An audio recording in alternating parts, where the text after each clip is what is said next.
बिस्मिल्लाहिर्रहमानिर्रहीम अस्सलाम वालेकुम। काश्तकार भाई, गंदम की फसल के अंदर जिंक का इस्तेमाल करके हम अपने खेत के अंदर सिट्टों की तादाद को बढ़ा लेते हैं।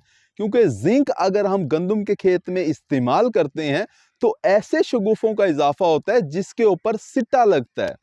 काश्तकार भाई, अगर आपकी ज़मीनों के अंदर जिंक मौजूद है तो फिर अगर आप जिंक इस्तेमाल करोगे तो आपको कोई फ़ायदा नहीं होगा। लेकिन अगर आपकी ज़मीन के अंदर जिंक की कमी पाई जाती है तो जिंक का इस्तेमाल करके आपको उतना ही फ़ायदा होगा जितना कि डीएपी डालने से फ़ायदा होता है, जितना कि पोटाश वाली खाद डालने से फ़ायदा होता है। काश्तकार, हमारे मुल्क की 85% ज़मीनों के अंदर जिंक की कमी पाई जाती है। अब जब ज़मीनों के अंदर जिंक की कमी पाई जाती है तो फसलों के अंदर भी जिंक की कमी के असरात नज़र आते हैं। काश्तकार, फसलें जो हैं हमारी कम पैदावार दे रही होती हैं, जिंक की कमी पाई जाती है। ना सिर्फ फसलों में जिंक की कमी पाई जाती है बल्कि इंसानों के अंदर भी पाई जाती है।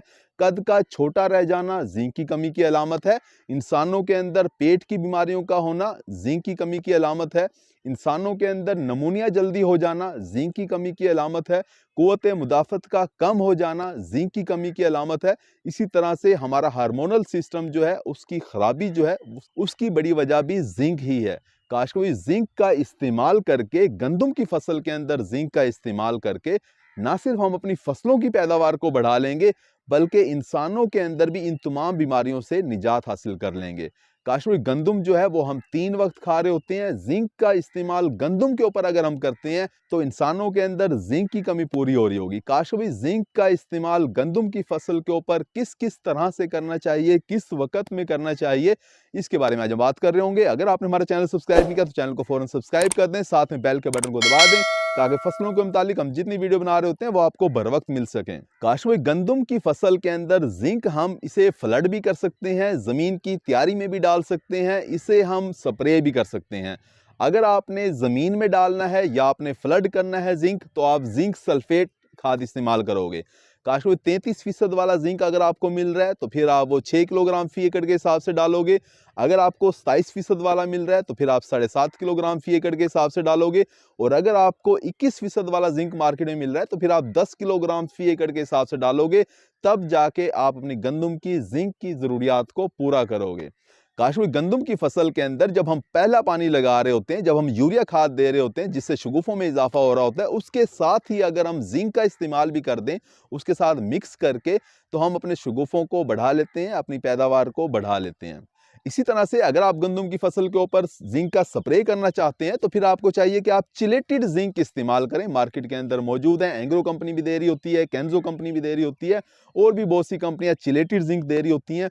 तो चिलेटेड जिंक का स्प्रे किया जाता है और जिंक सल्फेट जो होता है उसका आप जमीन में इस्तेमाल करते हैं। जब आपने स्प्रे करना है तो 100 से लेके 150 ग्राम जिंक को 100 लीटर पानी के अंदर हल करें और इसका अपनी गंदम की फसल के ऊपर स्प्रे करा दें। स्प्रे कराने का अगर वक्त की बात की जाए तो पहला पानी लगाने के फौरन बाद जैसे ही आप स्प्रे करने के काबिल हो अपने खेत के अंदर तो फौरन इसका स्प्रे कर दें, इससे शगुफों की तादाद में इजाफा हो रहा होगा। उसके बाद आप 60 से 70 दिन की फसल के ऊपर भी जिंक का स्प्रे कर सकते हैं और 80 से 90 दिन की फसल के ऊपर भी जिंक का स्प्रे कर सकते हैं। हम सब जानते हैं कि जिंक जो है वो फास्फोरसी खादें यानी कि डीएपी, नाइट्रोफास वगैरह के साथ रिएक्शन कर जाती है। तो फास्फोरसी खादों के साथ जिंक का इस्तेमाल नहीं करना चाहिए। लेकिन अगर आप चिलेटेड जिंक इस्तेमाल कर रहे हैं तो आप इस चिलेटेड जिंक को डीएपी, नाइट्रोफास के साथ मिला के भी जमीन में डाल सकते हैं, कोई मसला नहीं होगा। जब गंदम की फसल गोब की हालत में होती है तो आमतौर पे बोरान का, पोटाश का स्प्रे किया जाता है। तो उसके साथ आप चिलेटेड जिंक को मिक्स करके स्प्रे कर सकते हैं उसी वक्त, क्योंकि रस्ट की बीमारी भी हमारे खेतों में नजर आ रही होती है। तो अगर आप कुंगी का स्प्रे भी करना चाहते हैं तो उसे भी आप इसके साथ मिक्स कर सकते हैं। काश्मीर अगर आपकी ज़मीन रेतली है या कलराठी ज़मीन है, आपकी नमकियात वाली, शोर वाली ज़मीन है, तो फिर आपको चाहिए कि जिंक आप फ्लड ना करें, ना ही इसे ज़मीन में इस्तेमाल करें बल्कि जिंक का स्प्रे करें।